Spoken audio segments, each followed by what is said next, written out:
கொல்லங்கோடு அருகே திருமண நிகழ்ச்சிக்காக சென்ற வேன் கவிழ்ந்த விபத்தில் நூலிழையில் உயிர் தப்பிய பெண் மற்றும் குழந்தை. கன்னியாகுமரி மாவட்டம் கொல்லங்கோடு அருகேயுள்ள மணலி பகுதியில் நேற்று திருமண நிகழ்ச்சிக்கு சென்ற வேன் கவிழ்ந்து 20க்கும் மேற்பட்டோர் படுகாயமடைந்தனர். அவர்கள் அனைவரையும் பொதுமக்கள் மீட்டு பாரசாலை மற்றும் திருவனந்தபுரம் பகுதியில் உள்ள அரசு மற்றும் தனியார் மருத்துவமனைக்கு அனுப்பி வைத்தனர்.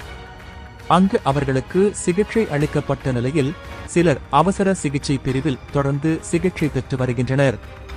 மேலும் இந்த விபத்து குறித்து போலீசார் வழக்கு பதிவு செய்து தப்பியோடிய டிரைவரை தேடி வருகின்றனர். தற்போது இந்த விபத்து குறித்ததான சிசிடிவி காட்சிகள் வெளியாகி சமூக வலைதளங்களில் வைரலாக பரவி வருகிறது. அதில் விபத்து நடப்பதற்கு முன் ஒரு பெண் மற்றும் குழந்தை வீட்டின் முன்னால் உள்ள கேட் பகுதியில் நின்று கொண்டிருந்தனர். அப்போது விபத்து நடப்பதற்கு சில வினாடிகளுக்கு முன் அவர்கள் கேட் பகுதியிலிருந்து வீடு நோக்கி நடந்து வந்து கொண்டிருந்தனர். இதனால் நூலிழையில் பெண் மற்றும் குழந்தை ஆகியோர் உயிர் தப்பினர். அதன்பின் விபத்து நடந்ததை பார்த்து அதிர்ச்சியடைந்த அந்த பெண் குழந்தையை தூக்கிக் கொண்டு ஓட ஆரம்பித்தார். இந்த காட்சிகள் அனைத்தும் சிசிடிவி கேமராவில் பதிவாகியிருந்தது.